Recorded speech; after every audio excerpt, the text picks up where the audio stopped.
রক্তনালী ব্লক হয়। এখন কেন হয়? ইনসুলিন রেজিস্ট্যান্স হলে, ইনফ্লামেশন হলে, টক্সিসিটি হলে, বেশি খেলে, বারবার খেলে, সেটাকে ব্যবহার না করলে, বার্ন না করলে এই রক্তনালীতে ব্লক হয়, রক্ত থাকার জায়গা কমে যায়। আরেকটা জিনিস হলে বলেন ইনসুলিন লবণ ধরে রাখে, লবণ পানি ধরে রাখে। বলেন সুগার লবণ ধরে রাখে, লবণ পানি ধরে রাখে। তাহলে যার ইনসুলিন বেশি তার ব্লাডের ভলিউম বেড়ে যাবে, তাহলে রক্তের পরিমাণ বাড়লো, ওদিকে রক্ত থাকার জায়গা কমে গেল, তাহলে প্রেশার বেড়ে যাবে। সুগার বাড়লে চিনি, বলেন চিনি লবণ ধরে, লবণ পানি ধরে।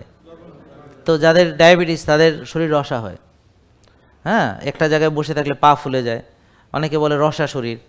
এই যেমন এই ছেলেটারও অনেক শরীরে পানি, ওর যে 3 কেজি 3 দিনে কমেছে, এটা পানির ওজন। জাস্ট ও এখন ভাত রুটি ফল দুধ বন্ধ করে দেওয়াতে তার এই ইনসুলিন কমে যাচ্ছে। ইনসুলিন কমে যাওয়াতে ওর প্রস্রাব হচ্ছে, তোমার প্রস্রাব হচ্ছে না বেশি? হ্যাঁ, ওর প্রস্রাব হচ্ছে বেশি, ওই শরীর থেকে অতিরিক্ত যে পানিটা আস্তে আস্তে বেরিয়ে যাচ্ছে।